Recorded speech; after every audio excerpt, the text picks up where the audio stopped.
and how that intro is now so appropriately dovetailing into the film we're talking about tonight. Yes, yes, Yeah. it is. Yeah. Vargo has even stepped away from his rehearsal dinner to watch some of this. Have a great wedding, Vargo. Yeah. And thanks for that very kind super chat. I feel like I'm getting a wedding present on your wedding day. That's crazy. I met Vargo and his fiance at Joe Fest, and awesome couple. I wish them all the best. So yeah, same. Have a great weekend. Yeah, have a great weekend. Okay, so we got a lot of people in the chat already. And Tony, we got to start talking about Platoon, which I wanted to open this discussion because for everybody who's either seen or not seen Platoon, I watched it on the 4K new Shout Factory disc. It's quite an ugly transfer. No one's impressed with it. It's the worst 4K disc I've seen since The Bourne Identity. That's an aside. That's not a denigration of the film. That's a denigration of MGM. They've had some pretty dicey home video practices last few years with their discs. However, you know, I come from the VHS days just like you do, so I roll with it, whatever. And I you know, it certainly looks better than the VHS. I'll put it that way.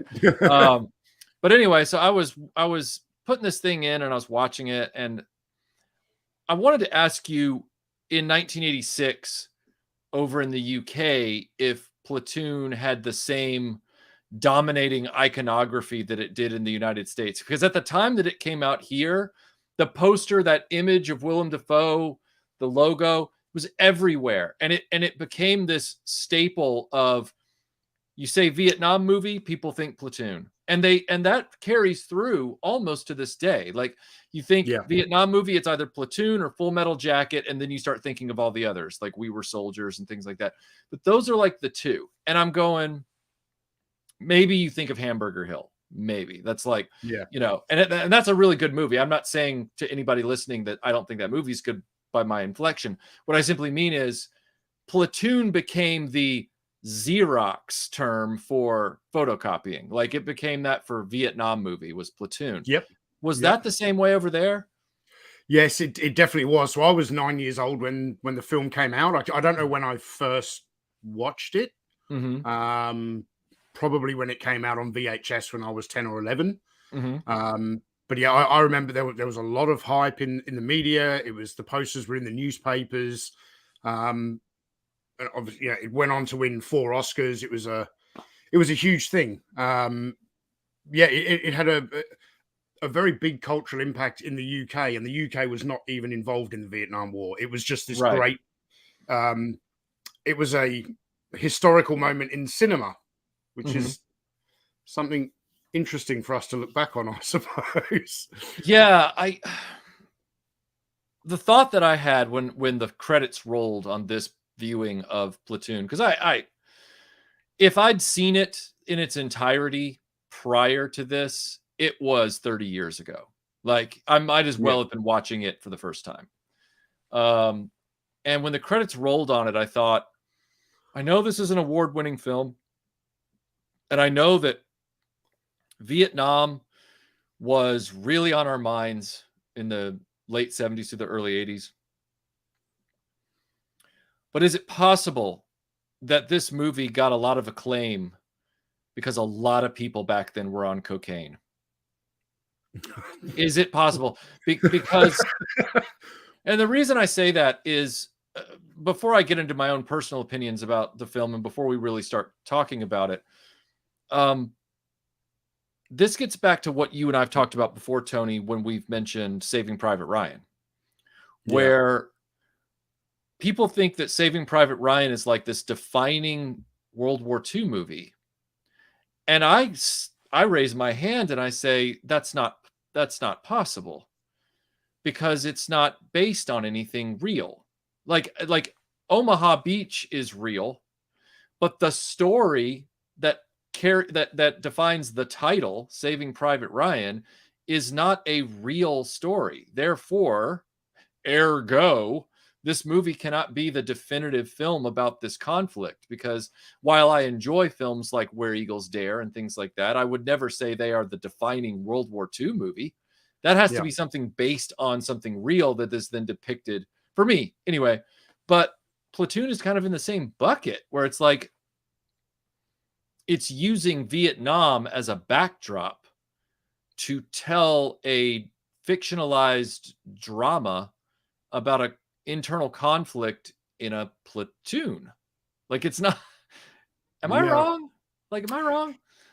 So I wanted to say at the start of this show, and it's a great segue, that this show is called War Stories. So and we've kind of created our own rules to what applies, which and I keep going back to the Rambo analogy.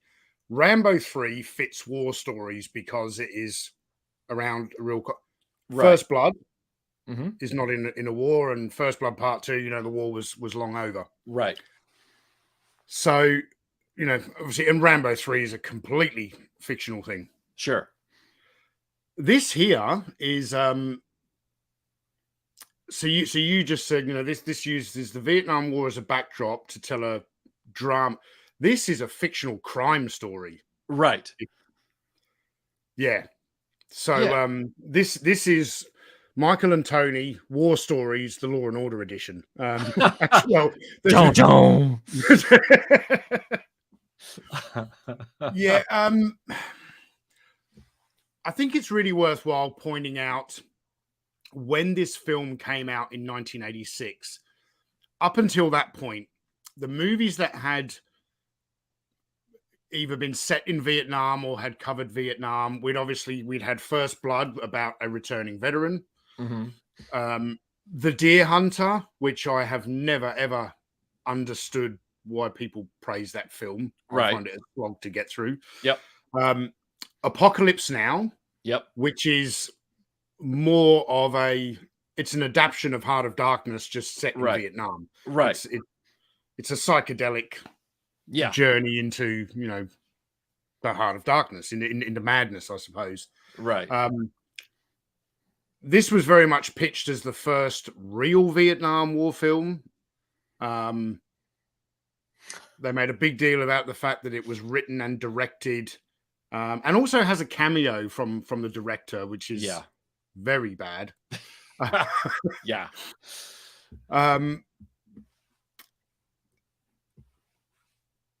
This film is, I think you could say, somewhat false advertising, just because it was made by a veteran and someone who served there.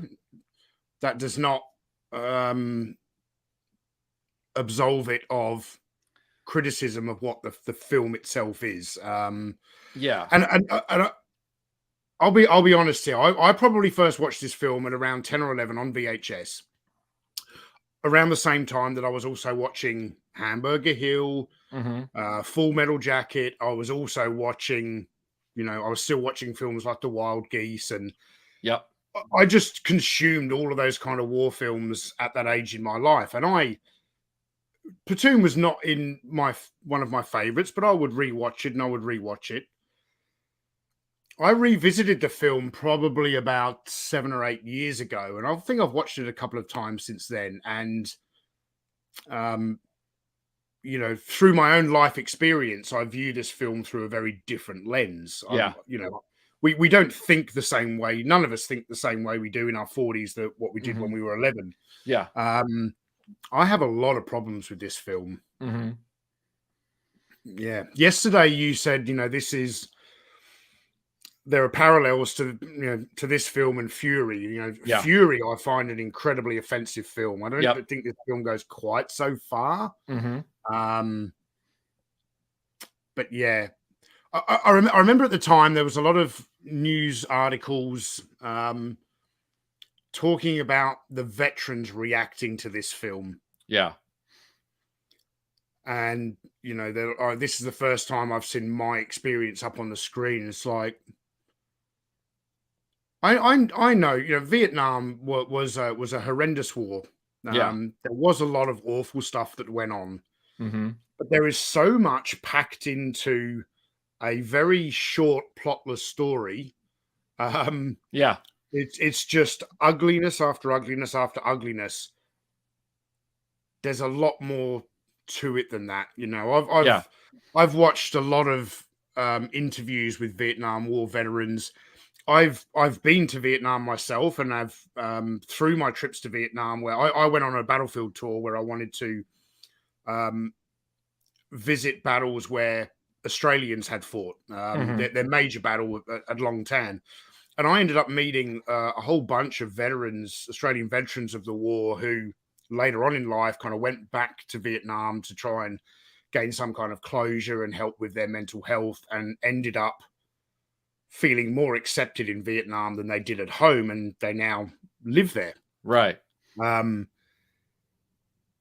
these got, you know, because I'm a veteran as well, you know, we were able to, you know, over a few drinks, really open up and tell some quite raw stories that I wouldn't just tell to the, you know, any kind of Joe Blow that I've met in a bar. And I think the same for these guys. This is not the experience of a lot of veterans, I don't believe. Mm-hmm. Yeah, it feels very loaded. And I know that, like, Fury takes it to a totally different rung of the ladder, and I agree with you there. But it's still like, it's still very loaded, and it because it's a fictional story, it puts it in a category for me. Like, so for example, there are films that are fictional set in the war that I find to be superior to some films that are trying to tell a factual account of a real event and fail, right? But if somebody's going to sit there and come to me and say, this is the definitive depiction of the experience of being in this conflict, it's got to be based on something factual for me, because otherwise I go, we're in some kind of dark fairy tale here at this point. And I don't ride on tone poems when it comes to war stories. Like, you know, so that's where people say, like, for example, they'll say, oh, my favorite World War II movies are Kelly's Heroes and Saving Private Ryan. And I go, wait a second. You can have favorite movies that are set in World War II. But that doesn't mean, when you throw it off the cuff like that, that these are World War II movies the way you're kind of saying off the cuff they are. Because we're talking about two different things here. So yeah, like, this particular film, if it wasn't touted in hindsight as this amazing, sublime depiction of the Vietnam experience, I wouldn't have my reservations about it as I'm expressing right now. In other words, I'd kind of be going, yeah, it's like a fictional Vietnam movie, but it's like it's the backdrop for a crime, and you know. But it's like, no, the Academy Awards and all the hype that's been on it defines it completely differently. And then when you watch it, you go, this really isn't about Vietnam. Like, this is about a psychotic sergeant who's a sadist who ends up doing a lot of horrible things, and then he becomes paranoid that his own men are going to turn him in for it. And that's really the story. It's not. You know? Anyway. Yeah. Why is my brain not working? It's because So this film won 4 Oscars. Mm-hmm. Best film, best directing, best editing, and best sound. It's important to remember that The Hurt Locker won most of those Academy Awards as well. Mm-hmm. And if anyone's going to try and tell me that The Hurt Locker is the definitive Iraq War film, well, I don't think there's been a definitive Iraq War film yet. No. But it's definitely not The Hurt Locker. Yeah, and also and I'm sure a lot of other people have too, much like, you know, we've seen the toy community start to finally disregard the hype men. A lot of people have started to finally disregard the Academy Awards as a benchmark for anything because of the number of times in their history they've gotten it wrong. Like, does anyone really think in hindsight that Annie Hall deserved Best Picture over Star Wars? Do we really think that? Yep. What did Driving Miss Daisy beat? I can't remember. I do remember, and hey, hot take, everybody. I can't remember if this wouldn't have been in the same year, so I think I'm safe. I don't think that Shakespeare in Love should have beat Saving Private Ryan for Best Picture. And yet it did. And I sit back and I go, you know, we all know Shawshank Redemption and its year didn't win. And it should have been the runaway hit against Forrest Gump, which had a Vietnam scene in it. But it's like, you know, the Academy Awards get this stuff wrong. And then history judges the Academy Awards on their decision-making skills, which are pretty poor. Yeah. I get back to the comment I made earlier about there was a lot of cocaine going on in the 80s.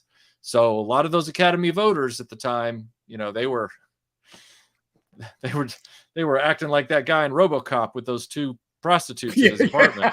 I mean, they're like, oh, let's vote on Best Picture. Oh, Platoon. Oh my God. I think this film has merits as a fictional story. But, you know, the story is kind of thin. So let's jump into the story. Before we do, Brian Dillingham sends a Dillinghamism. Charlie Mike. Thank you, Brian. Appreciate you being here. And then that is it for the Super Chat so far. Okay. So far, we've got 131 people watching, and no one has decided to hate us yet, Tony. So I think we should press on ahead. Okay, let's keep going. All right. So I'm not really going to do what we normally do in War Stories, everyone, where I give you like beats of the plot. And this is not me. I know Tony and I have kind of expressed our reservations for this movie already. I want you to know that what I'm about to say is not a slam at the movie. I'm being very just factual when I say this. This movie, aside from Tom Berenger being a sadistic, unhinged sergeant and his men trying to figure out what to do about him, it really doesn't have much of a plot. Like, there's not. Am I wrong, Tony? Like, you keep me honest. Okay. No, it really does. It is a series of vignettes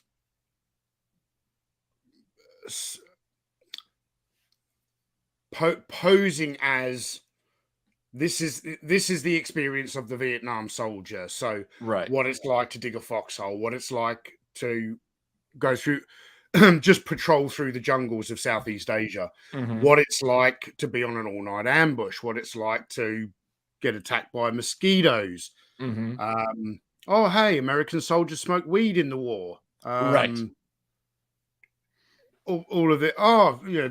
And sometimes when they're smoking weed, they've got to they've got to empty the shit pits and burn it. And all these, ugly, depressing things that we have to do as soldiers. Fun fact, everyone.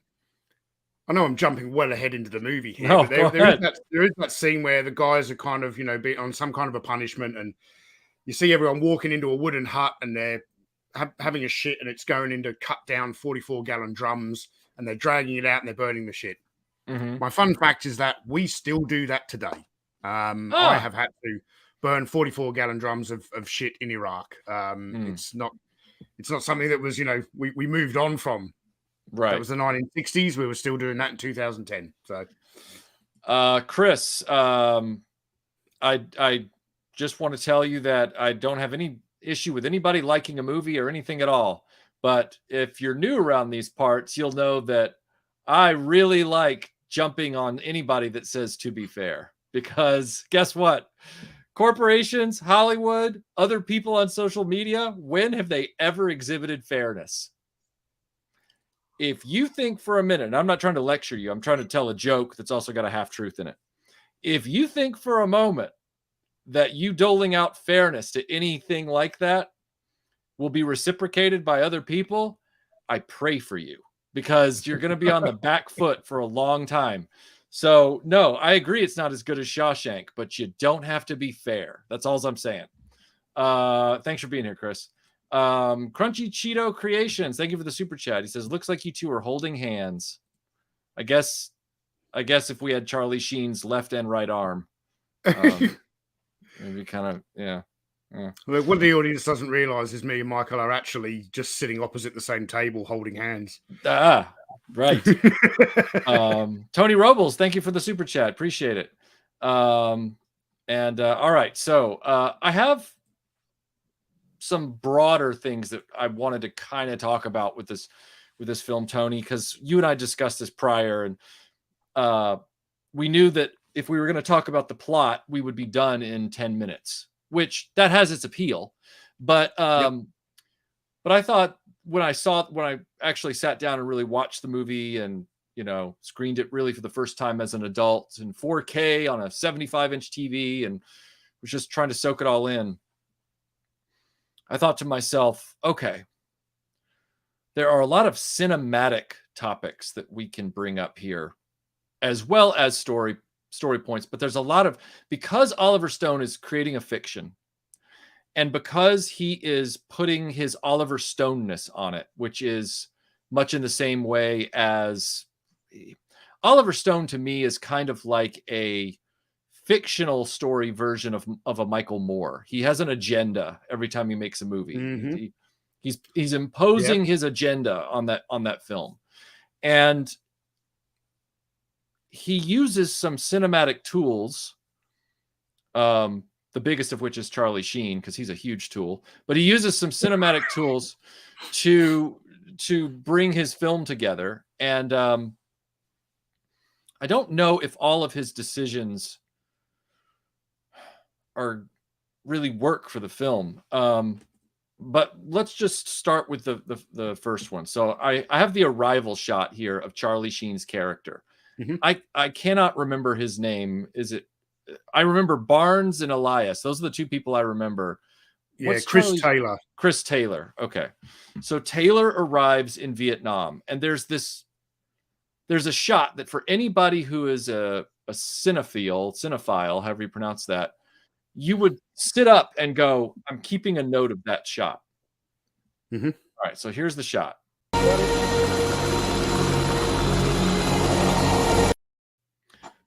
He's coming off the carrier.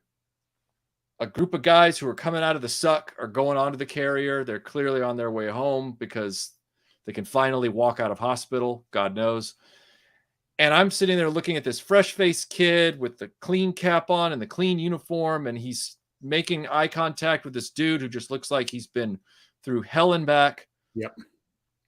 And I said to myself, I'll bet, dollars to donuts, that's going to be mirrored in the final shot. Like in the final shot of this movie, or one of the final shots, it will be him walking back that way as another fresh-faced guy comes in. I thought, this is coming back. Now, on the one hand, I'm glad Oliver Stone, I shouldn't say glad. On the one hand, I'm surprised Oliver Stone didn't actually lean into that, because I don't think that would have been a bad mirroring. I don't think that would have been a bad foreshadowing. But he didn't do it. The film becomes this disjointed mess after that. I don't want Oliver Stone to sit there and go, "Bro, right, that's because war is a disjointed mess." And it's like, that's not an excuse, Oliver. But I thought that was going to be a pretty telling shot. Then we have the confusing titles.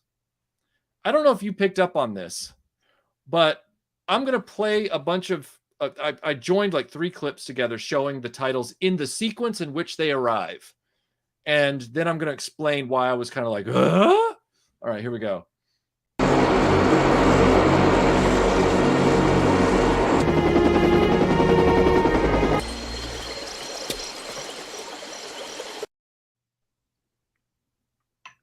So there I am watching the movie. It says, here are the stars. It's called Platoon. Then there's this long expanse of him looking at people getting on the plane while he's getting off and talking to people. And then they're flying over the jungle, and it says September 1960, whatever, blah, blah, blah, blah, blah, blah, blah. And I'm like, okay, we're in the story now. And then suddenly in the corner, it says Forrest Whitaker and then something else. And do you know, I actually looked over and went, is there a jungle in Vietnam called Forrest Whitaker? Like I was like, because I thought that was another location subtitle, and I went, "What the hell?" Like I was, and then I realized, oh no, what he did was he only put some of the credits here. Then he gave you subtitles for important stuff. Then he dumped the rest of the opening credits after that, and I'm like, this is the weirdest thing I've ever seen. Like okay, I'm sure by now people are like, Michael's overthinking this, and it's like, well, guess what? This is RetroBlasting. I've overthought everything for 10 years. I don't know where you guys have been.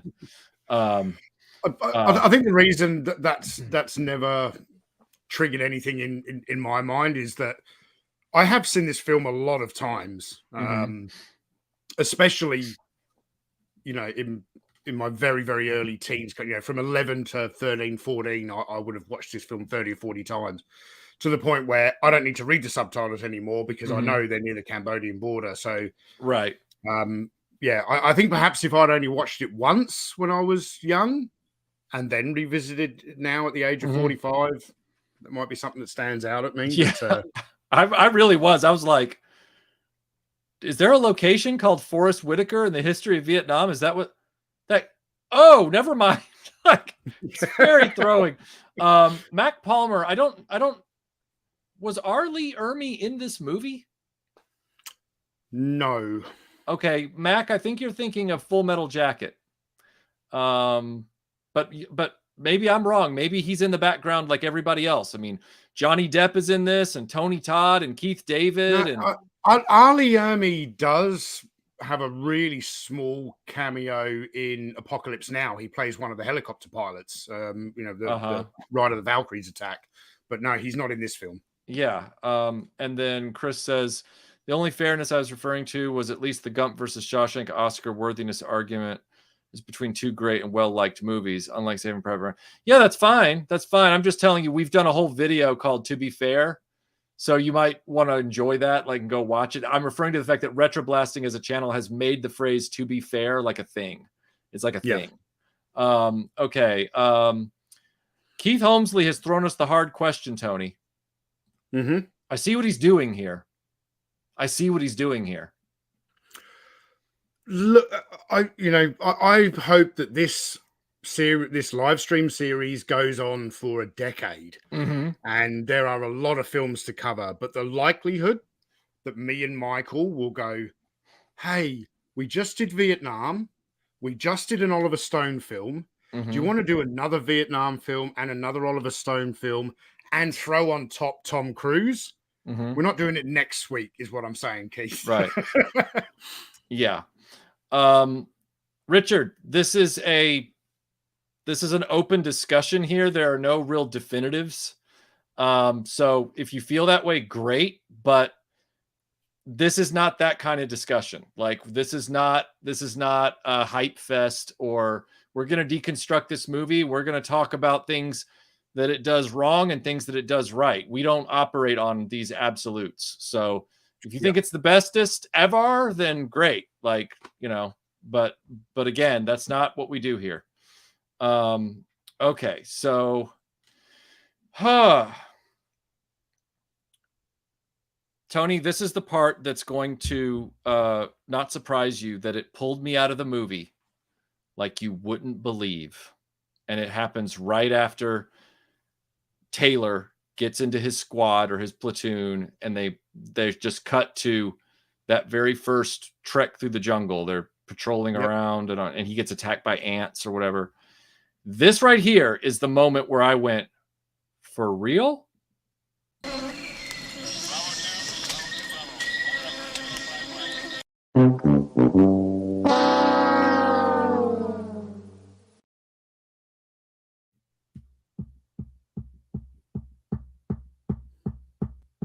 Can anyone tell me what's wrong with that shot? They didn't use that rifle in Vietnam. I looked it up. All the guys behind him have the right M16s. They've all got the correct ones. Tom Berenger and Willem Dafoe's character are given those anachronistic weapons with the different hand foregrips and stuff. They're later They're a later variation. It's a what do they call it? It's a Colt carbine version of the M16, so a shorter version of the M16. Yeah. And I'm sitting there going, and I before I burned the movie in effigy for that, I went and paused it and I pulled up my information and I looked it up to make sure. And I went to the Internet Firearms Movie Database, Internet Movie Firearms Database. It's a real thing. Look it up. And they have all the information you can ever want. And Platoon, they brought it up and they said, yes, the rifle carried by Behringer and Willem Dafoe is anachronistic to Vietnam. Now, normally I wouldn't have an issue with things like this because in the case of things like the Four Feathers, it's very difficult to get period 19th century pistols. So they often substitute things like Webley Mark 6s, which still have a very Victorian profile, whatever. But in this case, this is 1986 from a conflict that ended in what, 74? Yeah. Like that, and the army was still by that point wearing and using the same equipment. And on top of that, the right rifles were right there in the background with everybody else. And I'm going, really? So when people tell me this is the definitive Vietnam experience, I just look at that and I go, really? I know I sound like a jerk, but it's just like, why would they do that? I don't understand why they did that. But see, here I am really learning something today because I didn't know that weapon was not used in Vietnam.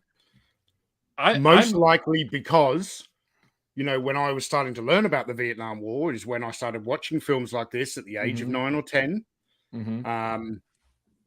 And I know I used to watch the TV show Nam Tour of Duty as well. And in that, the sergeants had the carbine, which is obviously, they're like, oh, they did that in Platoon. And it's, yeah, let's do that over here.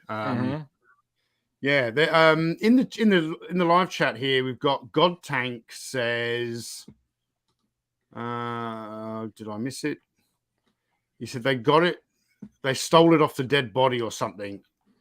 Yeah, and I'm gonna read right from Internet Firearm Database. It says Elias and Barnes and Wolf are armed with Colt Model 653P carbines, noted by their rounded forward assist buttons, blah, blah, blah, blah, blah. They were probably meant to stand in for the XM177E1 or XM177E2. It is thus anachronistic to see these in the movie as they were not used during the Vietnam War. Regardless of what they were meant to stand in for, me as a historical firearms guy going back to the antique period at this point, who's not really up on that stuff as much, I still sat up and went, like I noticed. So it was kind of like, that's weird. Yeah. Okay. But this is the definitive Vietnam War. Definitive. All right. Can we talk about the acting in this movie? Can we talk? So okay, go ahead.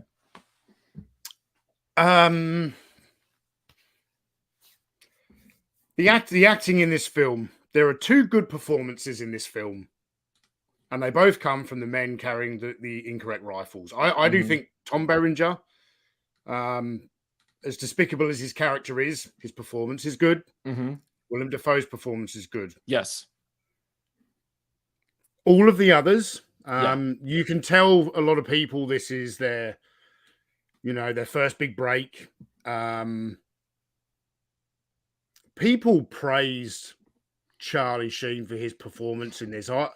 This film to me is proof positive that Charlie Sheen has never been able to act. He is not. Yeah. He does not have the same talents of his father or even his brother. Right. Yeah. Alejandro. Yes, I know that. And yes, I also know that, yes, that would have been worse. The correct M16s, I just said, were being carried by every other person in the movie. They were there on set. So what you're asking is a false equivalency. Would it have been worse if they used AR-15s to play M16s? Yes, it would have. It would have been the same as if they'd used M14s to stand in for M1 Garands in a World War II movie. There we go. Yeah. I'm sorry, Tony. Please continue. Yes, Charlie Sheen. Yeah. Well, just to that point, one of the things that bugs the hell out of me in Apocalypse Now is that all the soldiers have 30-round magazines, which was not the standard issue in Vietnam. Everyone carried 20-round magazines, but I digress. Yeah, the acting in this film. Why? Oh, sorry.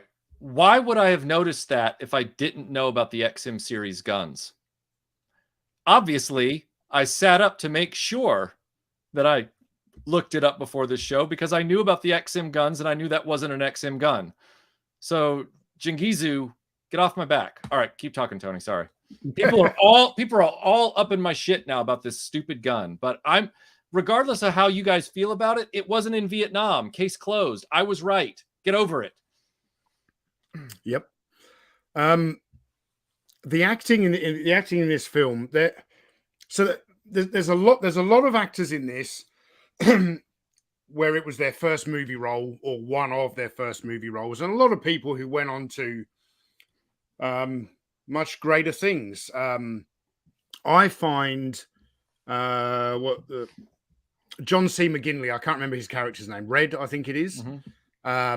His performance really bugs me here. You know, I really like him in that TV comedy Scrubs. He's hilarious. I'm so glad that you brought him up, Tony, because he's the example clip I pulled for this very topic. Okay. Here we go. Hold your thought. We're going to play this, and then you're going to continue. Warren, you stay in, but I need Texan Jr. from your squad. Roger that. Okay, move out in 2. Sorry, wrong clip. That's the clip. Let me play that for you real quick, since I've already almost given it away.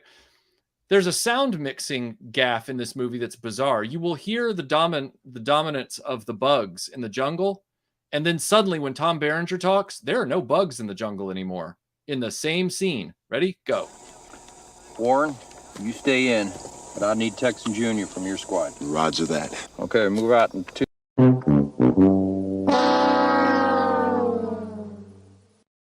Where did all the bugs go? Where'd they all go? Academy Award for Best Sound. Here we go. Here's the weird acting, Tony. This is the weird acting. I thought it was O'Neill's turn tonight. Pew Shang's going on an R&R tomorrow, and you want to send them out on an ambush? You got the fresh meat, buddy. You got the fresh meat, buddy.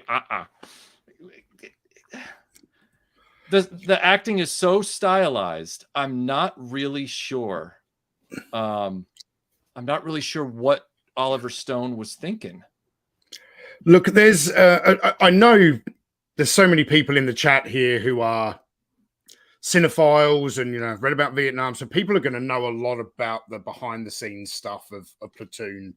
And it's no secret that the majority of the characters in this film, it was not the platoon that Oliver Stone served in. He did, I think, 14 months in Vietnam. And the characters are drawn from a variety of different people that he met. For example, the character of Elias was actually based on a Native American soldier that he served with and stuff.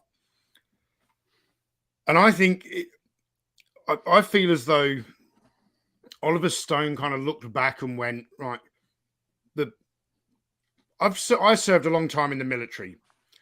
There are characters that you meet along the way that really, really stand out because of where they're from, their accents, their mannerisms. The amount of guys I served with that are called TAF. TAF is a slang term for the Welsh. Yeah. The really, really Welsh guys, they're kind of all called TAF. I feel as though he almost, there's a guy in this film called Tex and things like that. And he was very deliberate to go, right, I need someone from California. I need someone from Texas. I need someone from Detroit. I have no idea where John C. McGinley's character's from. Yeah. But it is, they're all of these. It's like they took those character traits. And then when they wrote each character, they dialed them up to 11. And then they told the actors to dial it up to 15. Yeah, it doesn't really work because I'm going, okay, I get that this movie is extreme. Like this movie is extreme. And everybody's always screaming at each other and everybody's always this. And I'm sitting there going, I don't think when you're on patrol in the jungle looking for the enemy that you guys would do that much screaming at one another. Because that's just going to tell the enemy right where you are. And I don't know. I could be wrong. But I know people yell at each other in the military, but I'm pretty sure when your life is on the line, you all kind of shut the hell up and get to work. Like it's not. Yeah. Yeah. So yeah, the acting is really stylized and troll painting minis. Thank you for the super chat. I love watching Michael trash randos in the comments. It is war stories. We're all just ready to go here. Yeah. And then Robert, thank you for the super chat. He says, thank you for the very kind super chat. He says, hi, Michael and Tony. Just curious if either of you listened to the commentary by Captain Dale Dye on the Platoon Blu-ray. I thought it was interesting hearing his recollections involvement in the movie as an advisor. I have that commentary on the disc that I got from Shout, and I'm very interested to listen to it. Because I know about Dale Dye, as we all do who've ever watched war films. I did not have time to listen to it before this show, but I will be going back and listening to that as part of the purchase of the disc. So yeah, thank you for that. If it's the same commentary that was on like the special edition DVD that came out like 20 years ago, then I've definitely listened to it. Just while we're touching on Captain Dale Dye, for those in the audience who don't know, Captain Dale Dye, I believe he was a Marine. He served in Vietnam. This is the first like Hollywood war film to employ the whole, boot camp training for the actors prior to the film, and really created a brand new industry. And all started with Captain Dale Dye of the military advisor on films, to bring that level of authenticity to the point where Dale Dye, more than 20 years later, was the advisor for Band of Brothers, and he actually plays, is he Colonel Sink? I think. Yep. And he's in Private Ryan too. He's in all the war movies. I feel like he has a rider in his contract that says if I consult for your film, you have to give me a role. Which I'm kind of like, I don't know how I feel about that. Like I don't like. Are you there to make it accurate for the memory of the fighting man? Or are you there to grandstand? Like, which is it? Yeah. Oh, well. Jeremy Jernigan's in the chat here, and he's saying, as someone who's done a few reconnaissance patrols, it's pretty important to be as quiet as possible. Now, I know I've read a lot of stuff over the years about how, like, the Australians in Vietnam said that, the Australians use very, very different tactics to Americans, and I've heard stories like often the Viet Cong would smell the Americans coming because they would smoke cigarettes in the jungle, and that smell would travel in the jungle and things like that. I've done a lot of jungle warfare training, Brunei, South America. Here's an interesting fact. The Australian infantry in Vietnam would not wear helmets when they patrolled in the jungle because the shape of the helmet would stand out. They would wear floppy bush hats. Yep. They would carry helmets like in their back, but they wouldn't wear them because they would stand out. Australians were not allowed to smoke on patrol. They would speak in barely a whisper, and you actually learn a whole bunch of hand signals. And you literally speak in like military sign language to each other.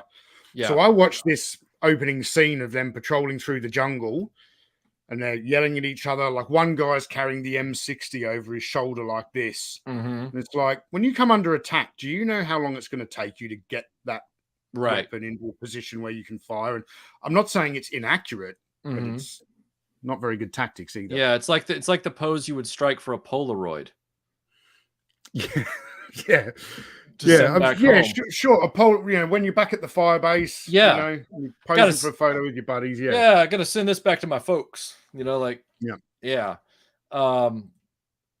Okay, so now we gotta we got to address this, Tony. There's a long-standing, not rule, but it's a known problem with filmmaking that goes back well before Platoon, and it's still there to this day. Voiceover narration is rarely necessary, and usually it just drags the movie down because it's the filmmaker trying to explain to the audience what the audience already knows.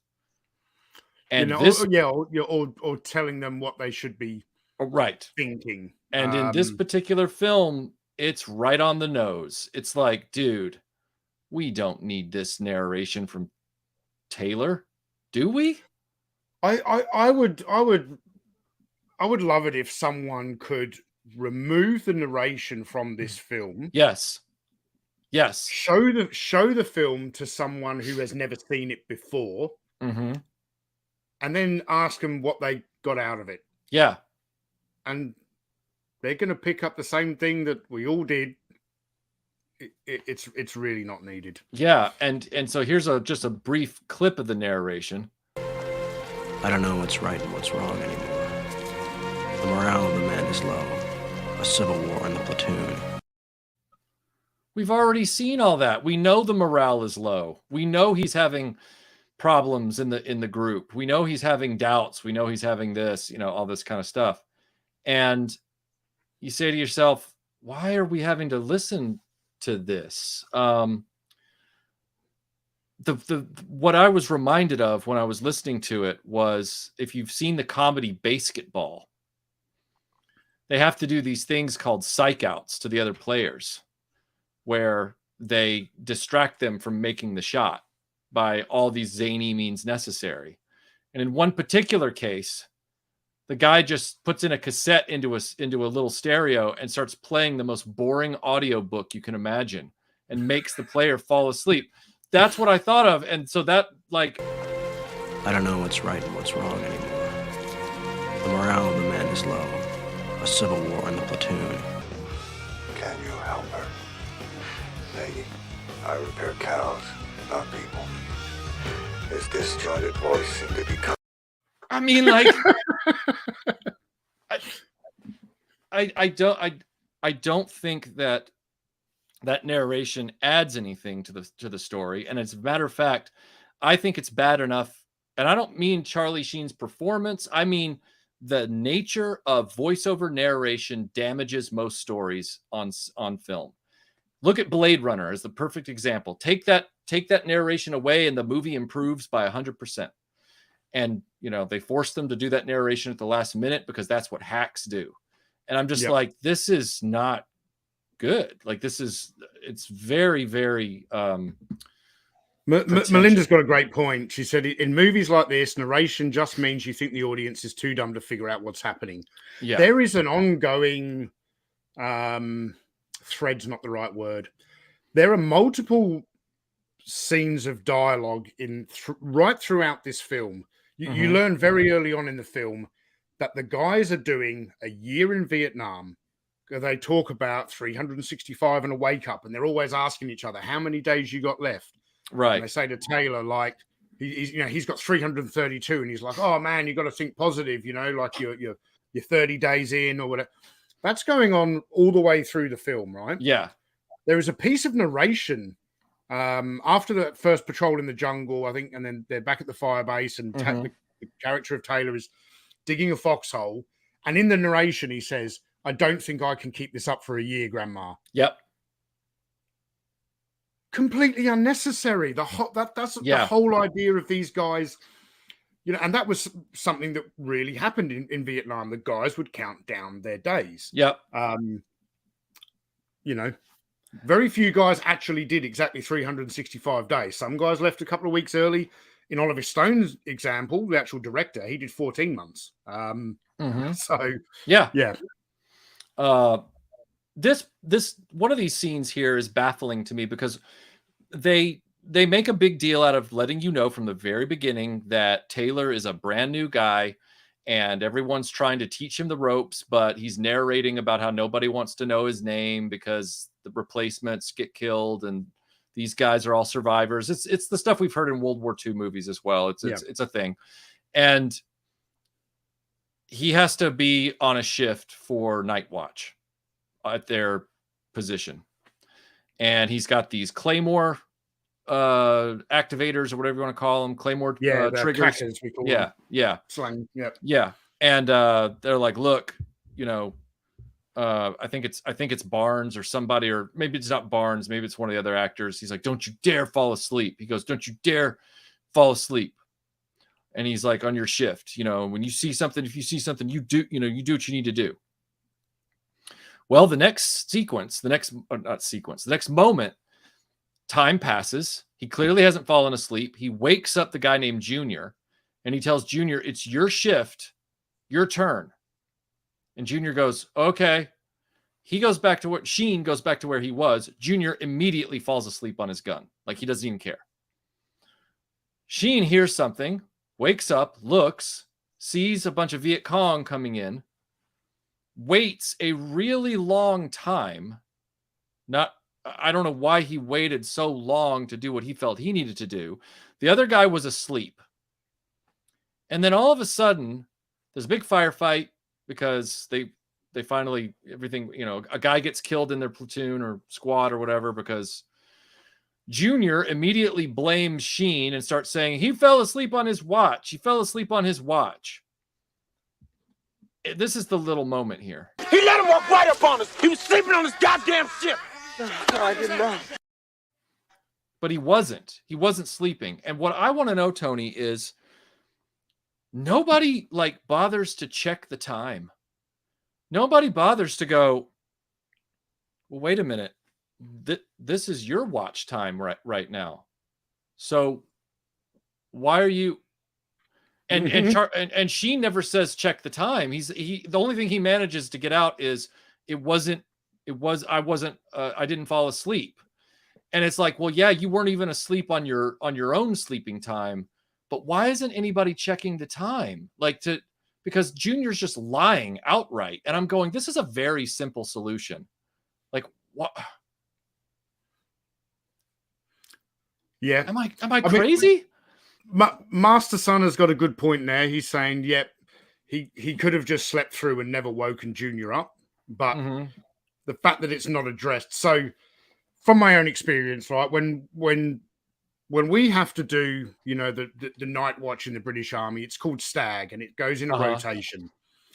And the unit commander, or it's normally the second in command, everybody either wants the first or last shift so that you can get unbroken sleep. So if throughout that night you've got to do a 90-minute or a 2-hour stag, the best one to have is the first one. Right. Because then when that's done, you wake up the next guy and you sleep through till morning. So guys will fight over first watch, last. No, we're not fight over, you know. Everyone, but to make it fair, normally the second in command, he will have a roster and it'll be like, you are on this time to this time. You're on this time to this time. And then each night it would rotate. So if you get the first watch on the first night, you get the second watch on the second night and so on. That unit commander would know exactly who was supposed to have been on watch at that particular time. Right. And that's why I never understood why the lie just stood up. It was like no one ever bothered to. Master Son, thank you so much for the super chat. He says, the fact that you have a basketball clip that you knew about and was ready to go scares me. It should scare you. It should. Hi, it's me, Master Son, the other military veteran who does not have a cool accent. Well, I mean, but you're really, really cool in your own right. I mean, you have a Tuskegee decoed car, like Tuskegee P-51 Mustang decoed car. That makes you cool. Yeah. Okay. Let's see. The Shootist, thank you for the super chat. He says, Michael, sorry the firearms cloners attacked you. I'm a manufacturer of FAL and M16 types. These guys are as tough as Hasbros. I deal with it daily. Oh, that's my favorite comment on War Story so far. Thank you. It's embarrassing. Love it or hate it. Love it, like it or hate it, Michael. You are nitpicking so much. It's embarrassing. Embarrassing. what does that even mean? Well, the next point, I don't really know what that means. Oliver Stone may have agendas, but it seems you do too right now. And what is our agenda? I would love to know. To look at a piece of cinema critically.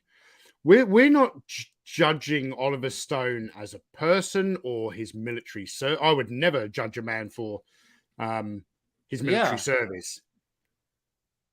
And I said this earlier in the stream. Right. Because Oliver Stone is a veteran of the war and he wrote and directed this film, does not mean that the film is absolved from criticism. Right. I would be more embarrassed. We're not nitpicking Oliver Stone's service history, his experience in Vietnam, any of that stuff. Right. We're looking at his filmmaking skills here. Right. I can guarantee you this man right here that's sitting next to me on this stream virtually would not be on a stream with a guy who has an anti-military agenda. Yeah. Give me a freaking break. And also learn to spell. Jesus. Okay. And then he says, just your critique so far, nitpicking in my opinion. Well, that's your opinion. Unfortunately, you know, we're looking at the movie and we're going through it frame by frame. You go have your opinion, Sly. All right, here we go. You know, that was the most annoying guy in Mask, Sly. I hated that guy. Put your seatbelt on. Hey. All right. You talked earlier about Sheen's acting. And I got a little moment here of Sheen's acting. It's rough. Like it's rough. Hey, you look educated. I volunteered for it. You do what? I volunteered. I dropped out of college and told him I wanted the infantry, combat in Vietnam. Duh. Winning. Like, oh yeah, combat in Vietnam. Yeah, here I am. Gonna be a Men at Work soon, and then maybe on 2.5 Men. I don't know. Anyway. Yep. And there's also 1 minute. There's one bit here where if everybody can give me their assessment, but I really think Oliver Stone used a take where they were having problems keeping the actors straight-faced. This is a scene in the village where, for everybody who hasn't seen the movie, so the conflict arises when they go to reconnoiter a village or investigate because they think that's where some of the Viet Cong in the area are getting supplied and they're being housed and treated and, you know, given ammunition or whatever. And so they go there and they really start harassing all of the villagers. They rough them up. They murder some of them. Like they're being really, really awful to the villagers. And there's this moment here, which isn't what I'm about to show. It's not what I intended to show, but there's this moment here to kind of illustrate that, where it's so over the top. Do him, man. Do him. What are you smiling at, huh? You want something to smile at? Huh? You want something to smile at? And then, like, right after that guy does that, he turns around and he's all spattered in blood. And he's like, did you see how that dude's head, like, blew open like a melon, man? Like, we should shoot the lady, too. And I'm going, I know atrocities happened in Vietnam. Like, I get that. But it's like this. So there's this moment right as that's going on where Barnes, Tom Berenger's sergeant character, he murders the wife of this village elder right in front of him for no reason whatsoever. Like, she was not a threat. She was upset, but she wasn't like coming at them with a weapon. He just shoots her in the head with his anachronistic rifle that shouldn't have been in Vietnam. And then he holds a little girl from the village at gunpoint and threatens the village elder that he's going to shoot this like 6-year-old girl And that's when Willem Dafoe comes running in, and he's the other sergeant. He's like, hey, what are you doing? What are you doing? And so that's where it's going to set up the conflict, because now they're going to go back to the CP or whatever, and he's going to file charges against him for, because one of the things they establish in this movie is that the lieutenant is just an empty suit. Like, he doesn't know how to do anything. The sergeants are the ones running the show, and he's just kind of ineffective. Like, he's ineffectual. He's kind of just whatever. So now Barnes is all worried about that. Well, right as that conversation is going on, after Barnes murders this poor woman, and after what you just saw of Charlie Sheen shooting at this guy's feet before the crazy dude bashes his head in with a rifle, right after that, as they're filing out of the village that they're burning to the ground, by the way, because they've been told they're ordered to torch the village, Charlie Sheen happens upon a bunch of the guys have dragged off some of these young girls into a corner of the side of the village farmyard or whatever, and they're in the process of trying to violate them and sexually. And he pulls them off of he pulls the girls out of the situation, starts screaming at them, all this kind of stuff. Not the most inspired dialogue I've ever heard. And then he says something to the effect, I'll show it in the clip. He's like, what's wrong with you guys, huh? And it looks like, and I've watched it 7 times. It looks like Charlie Sheen was having a fit of the giggles during trying to get this take, because because at the end of the shot, it looks like he's about to crack another smile and lose it. Like, he's not in the moment. And I've watched films like this a lot, meaning I've watched a lot of movies, and I've seen a lot of outtakes, and I know how people can get the giggles. I get it, but it's like Oliver Stone just used this take, and it's so weird. It's like in Superman 2, where the original cut of Superman 2, where Christopher Reeve turns around to Zod and in the streets of Metropolis, and he says, "No, don't do it." And you see him like trying not to laugh. Like, it's like that take in there. This take is just bizarre. She's a fucking human being, man. Duh. Winning. Like, I swear, watch it. It's like he's like, she's a human being, man. If you don't cut right now, he's gonna lose it. Anyway. Yeah. So let me kind of go back over this sort of whole sequence. So they're outside of the village. One of the platoon members, who's like out on watch, goes missing. They find him up the stream, murdered.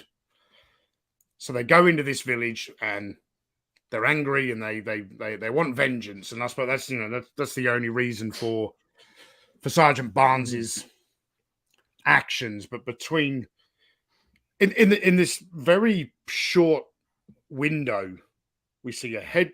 Well, we don't see all of it, but we see enough of it. A head caved in with the butt of a shotgun. Just a blatant murder of a villager, then raping. I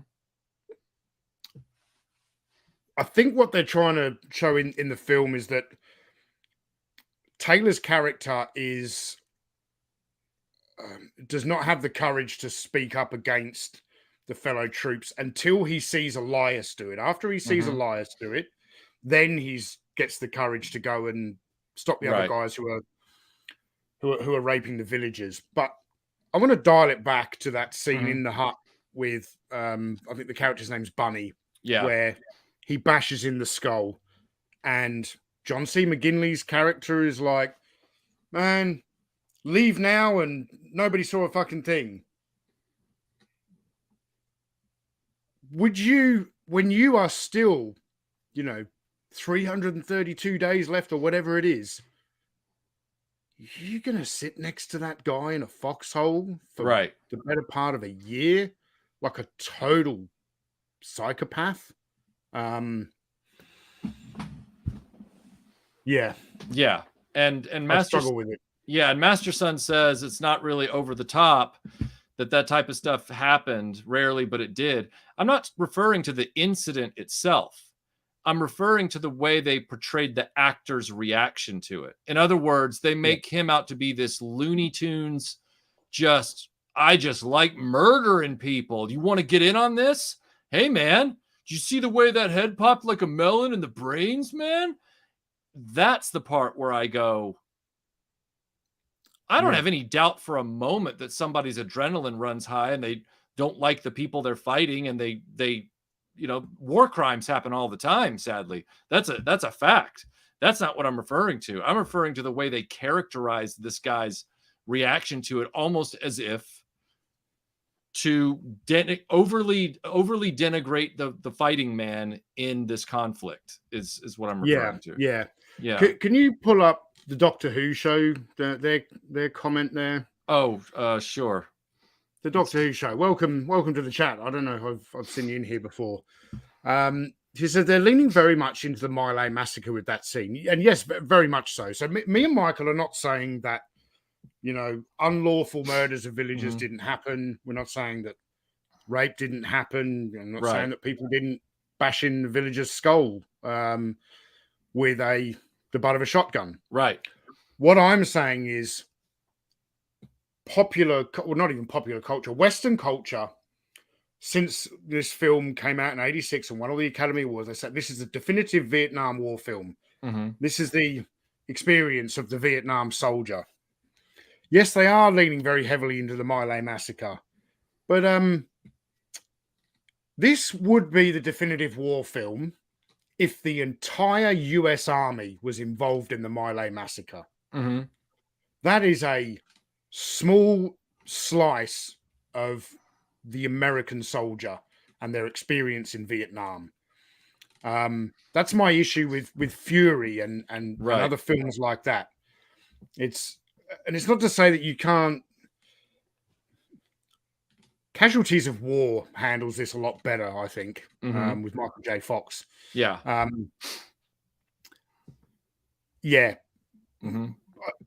I think the point I'm getting to is my issue is that, at the time that this film came out, all of the media hype around it, which a lot of people have really bought into, is that this is the experience of the American soldier.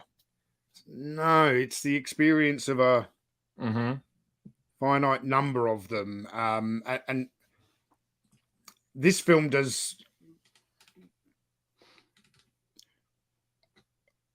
I don't think this film did for the US Vietnam War veteran what the media believes it did for them.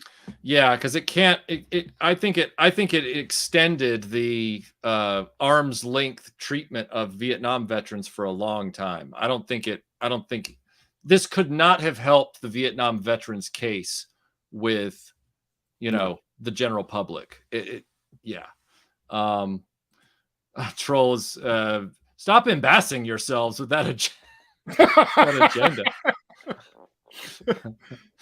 Oh, man.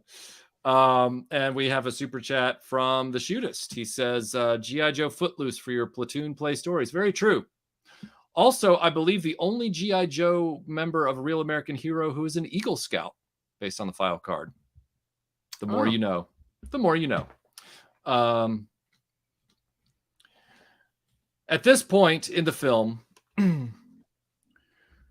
they are now concerned about filing charges against Barnes, which they do immediately. And then when they go out on their next patrol mission, whatever you want to call it, it's kind of this fast-paced thing where... and before we get into that, I do have a little clip here. You mentioned earlier the soldiers were kind of split into two groups. There's the group that sort of just plays cards and is just kind of crass. And then there's the group that goes and gets high. Yeah. And so this is the group that gets high. And this is Charlie Sheen's character walking into their tent and Elias giving him his first hit of marijuana. Then the worm has definitely turned for you, man. Feel good? Yeah, it feels good. And that was the beginning of a long, illustrious career with Charlie Sheen and recreational drugs. No, I'm kidding. I don't know. Well, at this point, they go out on this mission, and Elias is like, he's like super soldier at that point. He's running through the jungle and he's taking guys out and he's doing his job. He's the guy that filed the charges against Barnes. He stopped him from killing that little girl. He's like one of the good guys. He's also probably the best actor in this movie. And it's Willem Dafoe. I mean, give me a break. Yeah. And then meanwhile, the rest of the group is kind of all scattered. They're all kind of looking around, you know, shooting at things that are moving in the jungle. And Barnes comes upon movement. Elias pops up and he's like thinking, great, you know, it's Barnes. It's not the enemy. And then there's this weird exchange. And then Barnes is like, well, actually.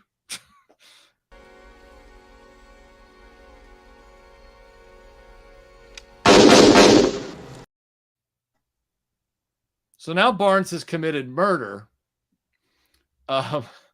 which I mean, it made me sit up because at this point, Tony, I thought that this movie was, I thought it was trying to depict war in the same way that Big Red 1 was trying to depict World War II, where it was these experiences that you keep just kind of existing through. You know, it was like there was the village experience and there's the latrine experience, there's the marijuana experience, there's the getting ants all over me, there's all these different kinds of things because war is just one disjointed vignette after another.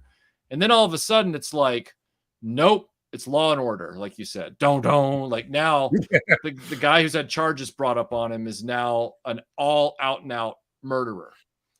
And they all get on the choppers and they're all flying away because Barnes has told Taylor, nope, Elias got it. He ain't coming back with us. He got killed. We got to get out of here. Let's go.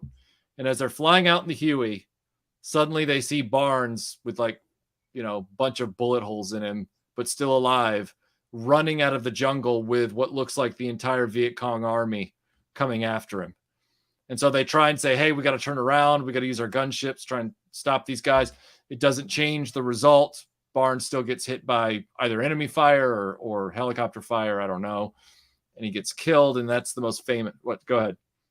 So let's quickly dial it back. So the clip you just shot, the clip you just showed, shoots Elias 3 times. And then as Barnes is heading back to the helicopter landing zone, he comes across Taylor, who's, you know, gone out looking for them.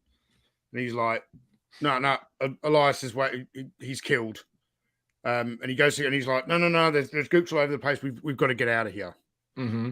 So much like that scene after the ambush where no one says, hey, let's check the time.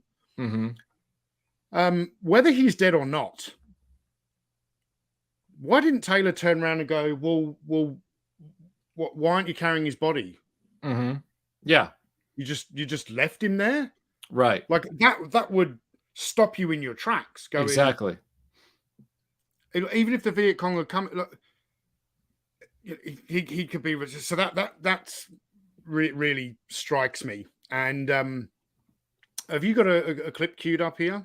The only clip I have queued up is the famous shot that they used for the poster. That's the only clip I have queued up. Okay. Mm-hmm. Play that clip. Okay, I will play that clip. And also, I'm going to address Master Son's super chat. He says, if you show the scene where he leaves him, I will have to leave. This will traumatize me all over again. I don't think I have the scene you're referring to. I have the scene from the poster, which we're about to play, where his arms are up in the air. All right, and here's the moment where Elias actually dies.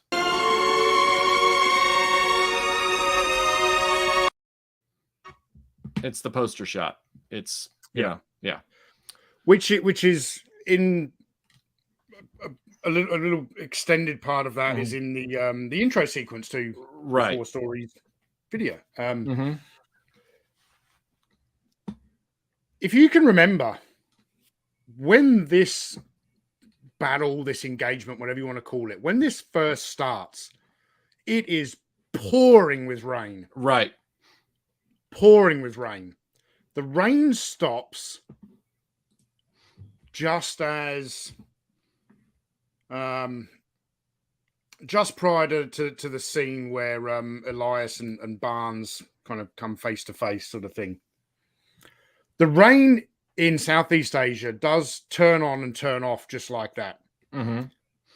But when all the helicopters are leaving and they're flying away and they're looking down at Willem Dafoe, there's not a drop of water on the ground, and that really bugs me. Yeah, it's definitely a weather continuity gaffe.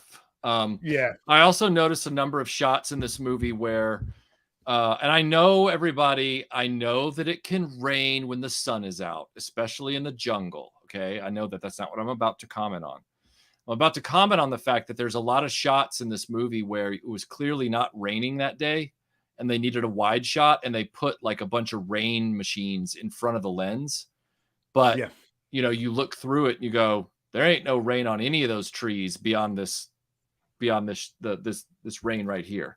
Like it's, you know, you're looking and you're like, oh. The other shot that I loved, ironically, there is a shot in this movie where it's at night and they're looking up in the sky and you see this kind of reconnaissance jet come over. And in the copy of the film I have, that image before and during the plane coming over the night sky is a still frame. There is no grain movement in it at all. They have taken a still frame and just left it there. And then they have this plane just kind of like composited in as it kind of comes over. And because there's so much grain in this movie because of how it was shot, it's a very grainy movie. When that shot hits, it's like the whole movie hits the brakes visually. And you go, what? You know, like am I watching Space Hunter Legend of the Forbidden Zone at this point? Like it's just, what am I watching here? It's very weird. It feels like some of this movie was kind of band-aided together, like just kind of we're gonna do this. That. Yeah, I mean this was a pretty low budget film. And to me, when it comes to things like that, I know the exact scene you're talking about exactly. And I'm sure there are people in the audience who will say, "Oh, that you know they did the best they could with the money that they had." Yep. So you would cut that out because you're trying to make this authentic experience, and it takes people out of the film. So Master Son says that made me so mad as a kid that they left him there. I agree. That is, plus he's the only good actor in the movie for me. So I was like, oh man.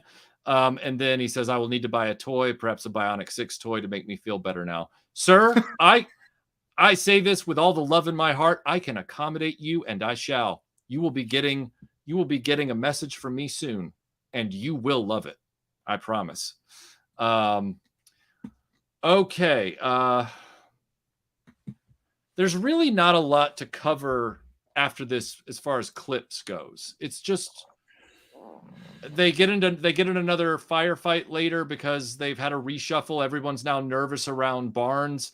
They try to argue with Barnes, and Taylor tries to fight him in the tent one night while all the other guys are too afraid to do anything about Barnes. Barnes, of course, gets the upper hand, holds a knife on him, cuts his cheek, and says, you know, don't ever try that again, basically. And then they, go ahead.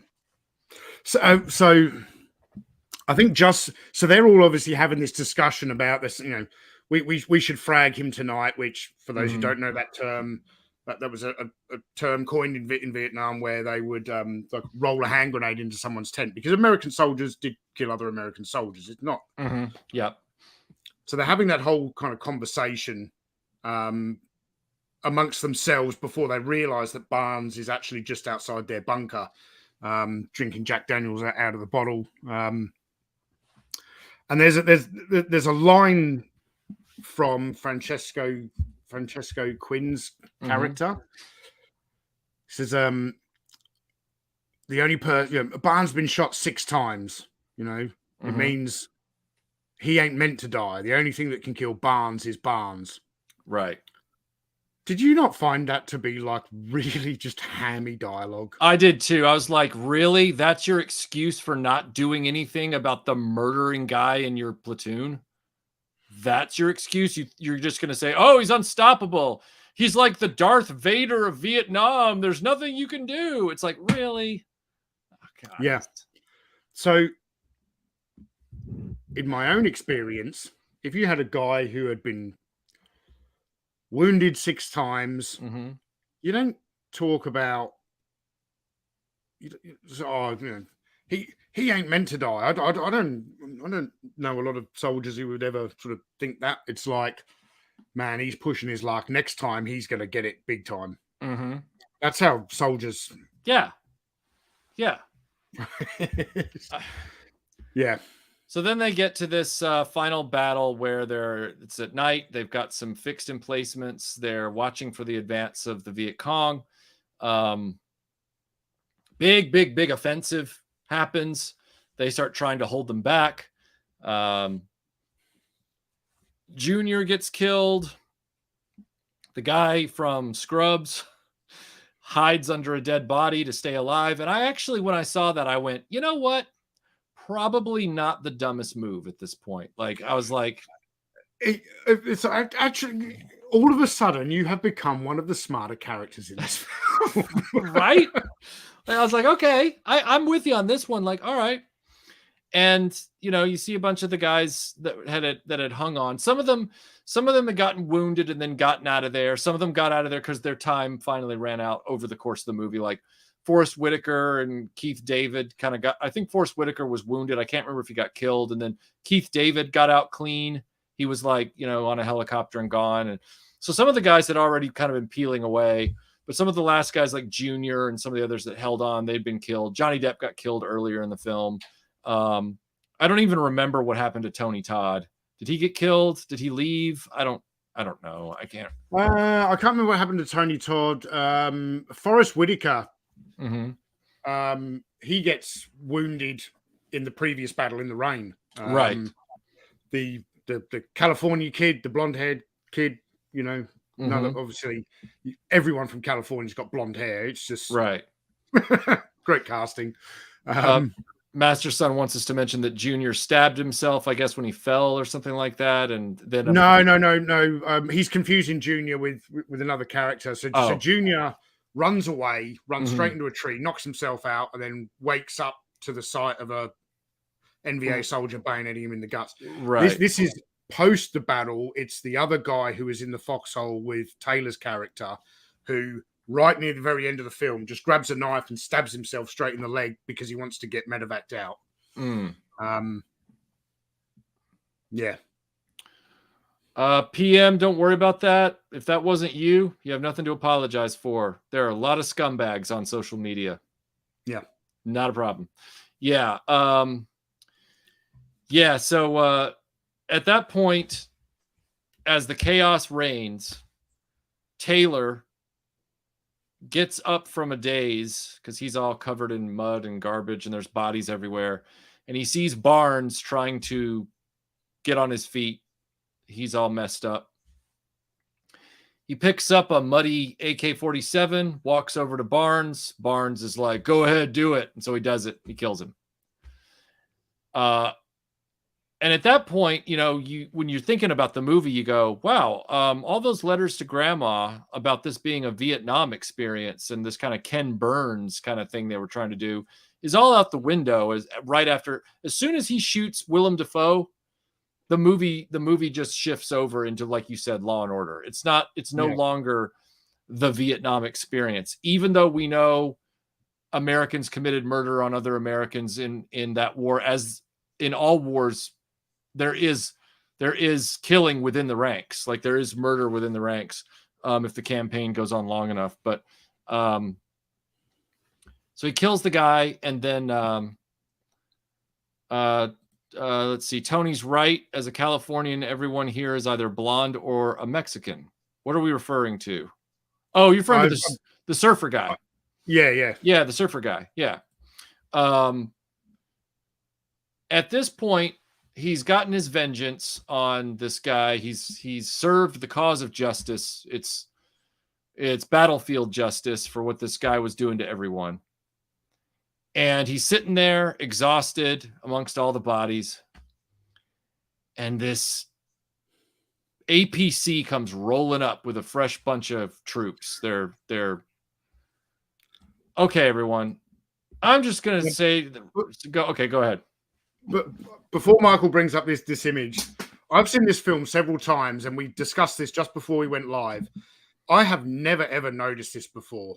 I will never be able to watch this film the same way again. So please, Michael, you have the floor. Oh, well, thank you. Appreciate that, sir. It's always so wonderful to do this show with you. Secret to fun YouTubing: find someone to co-host with who doesn't suck. All right. The APC rolls up. Bunch of American troops are in it. They look experienced. They're not fresh faces. They're not replacements. They're like experienced guys. They're checking out the aftermath of the battle. They're clearly there to assess the situation. They see Taylor sitting there. They walk up to him and ask him if he's all right. He is wounded, so he's going to be put on a stretcher and taken back. But my eyes were locked on the APC and the flag that was hanging from the antenna. That at the top of the screen, everyone, is a Nazi Germany infantry flag. It is a battle flag for Nazi Germany. And I was like, as a World War II guy and not a Vietnam guy, I was like, what the hell? So I went and did some research. I can't find any definitive evidence of anything, but I can find a lot of conjecture. There are a lot of people that say this was Oliver Stone's, because Oliver Stone is an agenda filmmaker. That's just the way he is. This was Oliver Stone's attempt to characterize the Americans as the fascist side of this war against the communists, because Viet Cong were communists. And like in World War II, communists and fascists really hate each other. And so Oliver Stone, this is what these people are saying, is that Oliver Stone was trying to cast the American aggression as a fascist move. Other people say that Oliver Stone had been witness to certain platoons and groups when he was in Vietnam flying Nazi flags on their vehicles. Certain, in other words, not whole divisions, but certain long-range reconnaissance patrol groups and other things would do this. I could only find evidence of something like this in, I don't remember if it was Afghanistan or Iraq, with an Australian squad that was reprimanded for it because they had a standard Nazi all red swastika in the middle flag on one of their vehicles. That's the only thing I can find on the record for this, but that doesn't mean it didn't happen. But it is kind of shocking. And then for anybody out there right now listening who's a toy collector who happens to like G.I. Joe, brace yourselves, because as I was trying to dig around and find out the veracity of a Nazi flag on a Vietnam vehicle within a Vietnam squad in World War II, in the Vietnam conflict, I kept getting articles come up talking about squads and groups that had bad reputations, that committed a lot of war crimes and were eventually brought up on charges. And the most notorious of those, while not being directly connected to any Nazi paraphernalia, but it came up in the search, it was part of the rabbit hole, was a mid to late 60s operating group that called themselves Tiger Force. And they were actually brought up on charges during the war before the 70s, and they were disbanded, and a bunch of them were, incarcerated, reprimanded, whatever you want to call it, for war crimes. So yeah, I hope that reframes your Tiger Force toys in your G.I. Joe collection. I will be doing a dedicated video retrospective about this soon to piss everybody off. But yeah, couldn't find anything about it. So is it agenda on Oliver Stone's part? Is it a very confusing historical reference to the Vietnam War? I don't know. Yeah. So again, when a film like this becomes so big and it's been around for 35 odd years, however long it's been around. A lot gets written about it. It gets analyzed, and people know a lot of the behind the scenes stuff and all of this. And Oliver Stone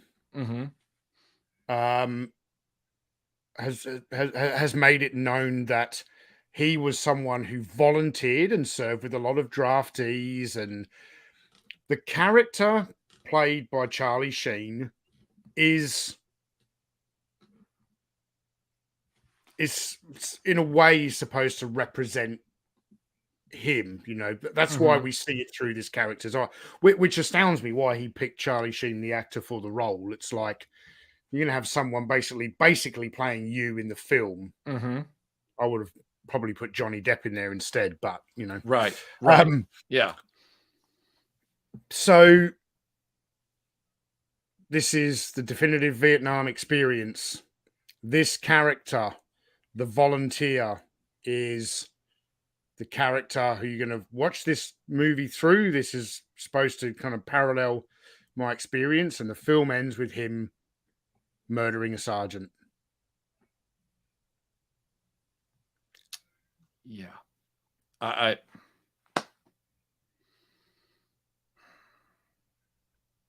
And on that bombshell, Oliver says here, if I can get it to pull up here. I cannot get his comment to pull up for some reason. My dashboard is now not working in StreamYard. It won't pull up comments anymore. Let me see if I can get it to work. Hold on. There, that worked. Okay, so let's go back up. Where'd it go? Sorry about this, everybody. Here it goes. Chris Taylor's last speech was moving when he departed via helicopter, knowing that the horror of the Vietnam War will be embedded with him forever. Oliver, I challenge one part of what you're saying. Did we need him to explain that to us? No. Because the film is pretty horrific in what it shows. I don't think he had to tell the audience how to feel, because I think, especially 1986, people were probably feeling that way about what the film depicted. Whoa! And Tony's gone. And now Tony's back. Oh. Don't know if that was me or you. I was still here, I think. Yeah. It's your fault. So that, go ahead. Going back to the that shot that you mentioned right at the very opening, where you thought there would be a callback to that shot at the end. So you've got the clean, fatigued, bright-eyed, bushy-tailed Charlie Sheen walk. I mean, you could say that this is art imitating life, where this is the pre-drug Charlie Sheen coming off the plane, walking past the post-drug addiction Charlie Sheen. But what I think, obviously, clearly what the director is showing there is the character he walks past, who's very skeletal looking, very tired. Charlie Sheen, is supposed to be like 19. He looks more about 24, but that aside, the guy looking back at him looks like he's 40. Yeah. This really does happen through warfare. People age dramatically. Charlie Sheen does not look the same way he does at the start of this film as when he's on that helicopter. Right. I think this would have been so much more impactful if you had have just removed that narration and had him flying away in the Huey, tears in his eyes, broken up. I know the memories of that war are going to live with him forever. And there's, again, some of the hammy writing, or this isn't dialogue, it's narration, is like, sometime, he's talking about Elias and Barnes, and I can't remember the exact phrasing, but he's like, sometimes I see myself as a child born of those two fathers, of like, oh my God. Yeah. It's something that Steve McQueen used to say when he would review a script before they filmed anything. He would sit there and go, he would like slash out dialogue, and he'd say, I can do all this with a look. Yeah. And I would want to look at them and say, instead of narrating this and explaining your feelings, we need to get a better actor who can say it with their face. I need somebody who can be so haunted at the very end of this and look like they've aged up, because Charlie Sheen did look a lot older. They did do that, but I don't think he's got the chops to look as haunted as he needs to be. And if you can they achieved that through costume and makeup. Yeah. But if you had that plus a good performer who could look haunted like his dad, Martin, then suddenly you would have a performance, and it would be like, I don't need this narration because I'm seeing it literally on his face. Simon asks, sorry, Tony, did you have a thought? Jason Anderson's comment here is like, there's a pre-drugs Charlie Sheen? It is debatable. It is debatable. I'm not sure. I don't know if anyone's ever seen it. There is a blurry photo of him in the woods, but I don't know. That's actually him. Never been verified. Simon says, sorry about that, Simon. I did not mean that as a joke. Do you think that part of the problems with this movie is that it's a composite of stories full of composite characters, and it just ends up being a bit sort of jumbled? I think that's accurate. It's a very jumbled movie that it makes the mistake of being a fiction with a very thin plot of this murderous guy, when what it really needed to be was just a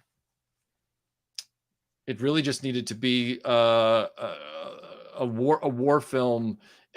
As much as I don't like the way they directed the acting, as much as I don't like the imagery they chose to film and how they did it and what they did and how they characterized people, at least then it would have been a Vietnam pastiche film from beginning to end. But this whole, like, I don't know, it felt like, remember when you saw the trailer for like Passenger 57 and you're like, oh my God, it's Die Hard on a plane. And then you actually go and you see the movie, and like half the movie is them out of the plane running around a fairground before they then get back on the plane. And you're like, what the hell? Like, that's what happened when Willem Dafoe got shot by Barnes. I was like, we are now in a different movie. It is now a different film. Passenger 57. The villain in that film. What was the character's name? Oh, I don't know. He had a merm. He had that long curly merm. It was. He had like some really on the nose name for a villain, like Alexander Payne or something. I'm Bob Evil. yeah. Oh man. Well, we are now at the end. Oh, we have one more super chat from Master Son. He said, oh my God, why am I just now thinking how both Martin and Charlie Sheen were in epic Vietnam movies? How did I miss that? You missed that because you've never seen Hot Shot Part Dukes. Where they go past each other on the patrol boats and go, loved you in Wall Street. Oh, that movie has its merits. It really does. Oh, and Rob K says Charlie and Martin together in Hot Shots. Yep. And Matt, I loved you in Wall Street. All right. Well, Tony, we're at the end of Platoon.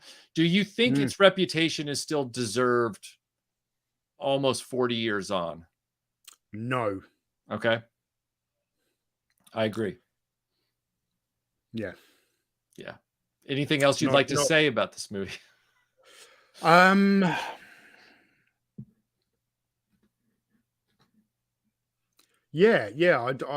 think it's important to say that understand when you watch this film, don't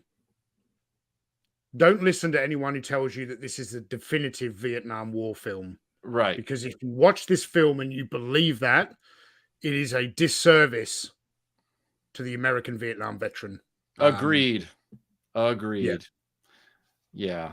And Maki, or not Maki, sorry, who is it here?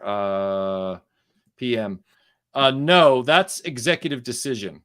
David Suchet is the bad guy in Executive Decision, which is also a Die Hard on a Plane sort of. Yeah, Yeah. Actually, executive decision is what Passenger 57 tried to trick us into thinking it was. But it wasn't. Yeah, someone said in the chat before the villain in Passenger 57 is Charles Rain. Yeah. And then Zantara says Passenger 57's villain was played by Bruce Payne. Nobody knows who this guy is. Well, I think Bruce Payne was the actor and Charles Rain was the guy. Oh my God. So there is one more thing I would like to say. Okay. And I'm sure at some point, we will get around to seeing We Were Soldiers, which is a much more recent Vietnam War film with Mel Gibson. That film has its issues as well. But for those of you who have seen that film, the film is called We Were Soldiers. It's based on a book by he was the photojournalist who was there. I can't remember his name. And Colonel Hal Moore. Right. And in the prologue to the book, which is called We Were Soldiers Once and Young, Colonel Hal Moore says, when they were going to make, or in his book, and then when they're going to make the film, in the opening prologue in that book, he says that Hollywood has got the experience of the Vietnam soldier wrong every damn time.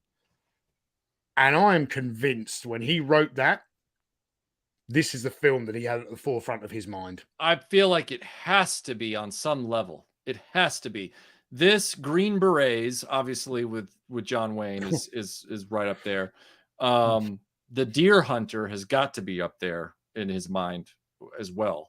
And I get that Green Berets was trying to do something totally different. It wasn't a post-Vietnam film. It was practically trying to be a recruitment piece. Very tone deaf in its delivery.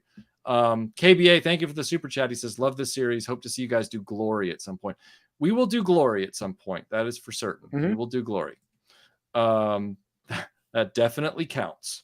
Yeah, I agree. I think that, and Scott Hughes here says Hamburger Hill and We Were Soldiers are the two best Vietnam movies. I've heard good things about We Were Soldiers. I haven't seen it yet. I've seen Hamburger Hill, very good film.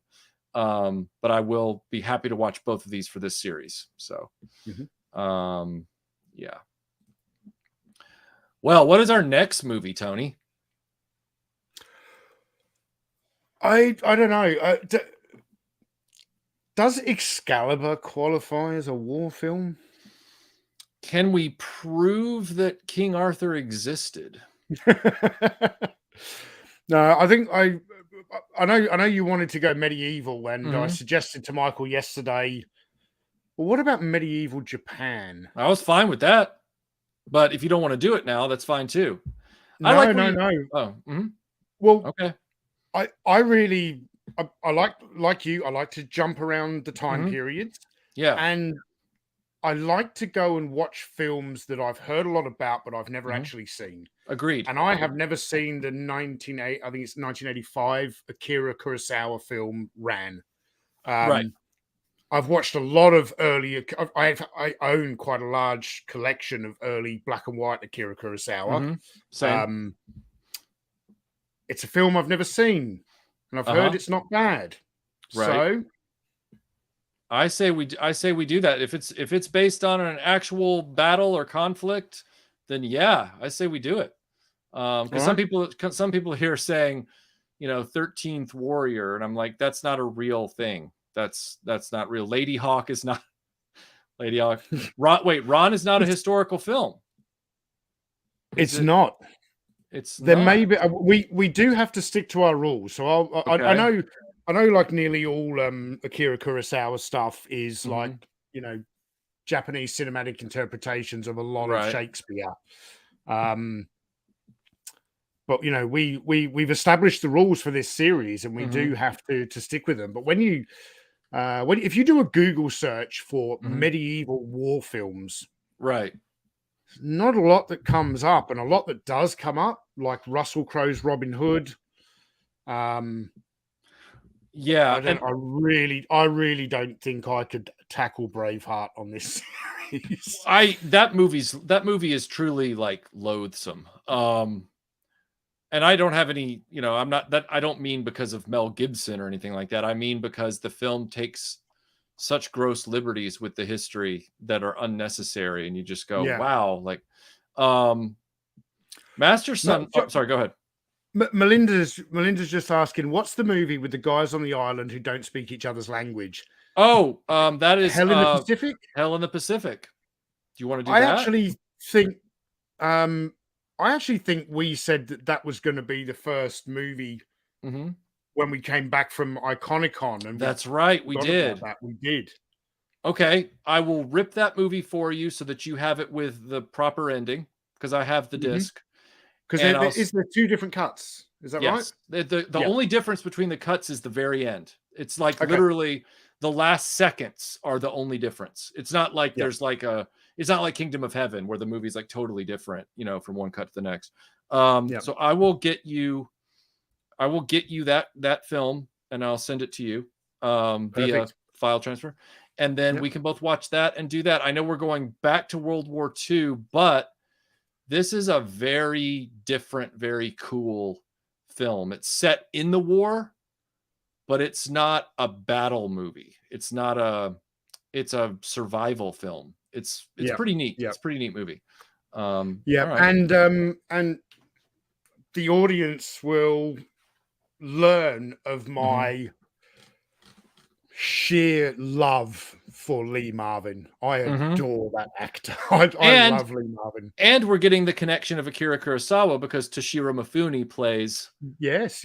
So we're kind of, and then we'll find one where we're going to find a medieval Japan movie. We're going to get one that's legit historical, and we're going to do it. And Master Son 42 says, thank you for the super chat. He says, last comment, purely self-serving, but if you ever do Bat 21, the Air Force Vietnam story, I really hope you bring in a third Air Force officer who was an aviator to the panel. Hint, hint. Sir, if you're saying that you would offer up your services to be on a show with us, I don't want to speak for you, Tony, but I don't think we'd be opposed.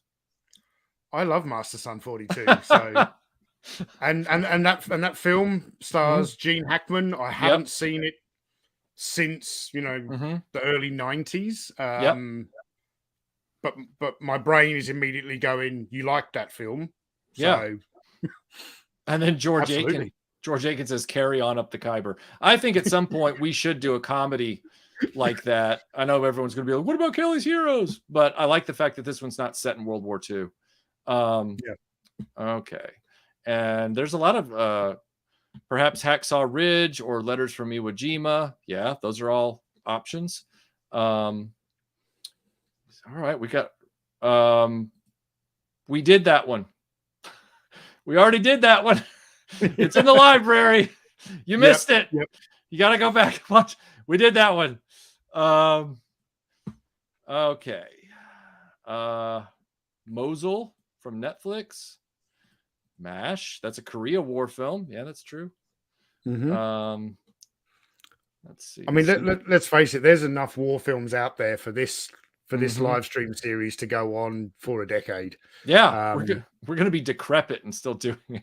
Yeah, and I mean, and I think possibly there's going to be some films that I may be able to suggest to Michael that that's a lot of people maybe even outside Australia don't know about and things like that. There's an excellent Australian film from about 10 years ago called Underhill 60, I think it is a World War One trench warfare. But with a difference where they're trying to tunnel underneath this hill, and really interesting film. I'm also going to warn you guys. I'm warning you now. Because we are now in our second season, which is there was pre-Iconicon season 1, post-Iconicon season 2 of War Stories. We are getting to the point where I'm going to start having discussions with Tony in the background now that you guys have gotten used to the format of this show and you seem to enjoy it. I'm going to test your resilience because I want to start talking about some amazing war movies that happen to be black and white. Now we're still going to be in color. I'm not going to mess with you guys. I'm not going to turn the color off here. Like, we're still going to be in color, but I want to talk about some of these amazing movies as well, because there's some great ones. And there is. Yeah. So yeah. I certainly have no objection to that. I mean, going back to Akira Kurosawa, most of the collection I have is his black and white stuff. So. Yeah, exactly. Paths of Glory, Cross of Iron. Yeah, there's a lot of good stuff in here. Das Boot, Tropic Thunder. Tropic Thunder is set in Vietnam. Like, it could be one of those special, like, April 1st kind of war stories where it is. I think it's set in. Is it set in Vietnam, or are they making a movie about Vietnam? They're making a movie about Vietnam. Oh, well then, sorry, it doesn't count. No. Carry on up the Khyber, though. That actually counts. Anyway. Gallipoli. Yep. The Light Horseman. Mm-hmm. Scott Hughes says you should turn off the color when you do black and white movies. That would be cool. Oh yeah, the Dam Busters, Evander. Yeah. All right. Well, then that means Ice Cold and Alex. Hell yes, great movie. Yeah. Thanks to George Aitken for finally allowing me to see that film after all those years of knowing about it. All righty then. Last super chat. Tony, thank you for the super chat. He says, Michael, if you do black and white films, can you do a black and white camera filter for your channel? I guarantee you, if we did that, viewership would go down by default on our show. Like, it would, yeah. There would be people in different parts of the world trying to watch this on their cell phone who would actually smash their screens thinking there's something wrong with their phone. Yep. Oh, my screen is dying. I got to go buy a new phone. Aces High, Charge of the Light Brigade. Yeah, all good things. Yeah. Then KBA says Kagemusha might work for the Japanese samurai film. That's also Kurosawa. So I'll look into that while we're getting prepped for Hell in the Pacific, and then we'll do that. Yep. So, all right, cool. All right, everybody. Well, we will see you on the next War Stories in 2 weeks. Yep. And that will be Hell in the Pacific. Everybody, looking forward to it. We will see you soon. Thanks for sticking around and watching this with us. Talk to you later. Yeah. Bye. Bye-bye.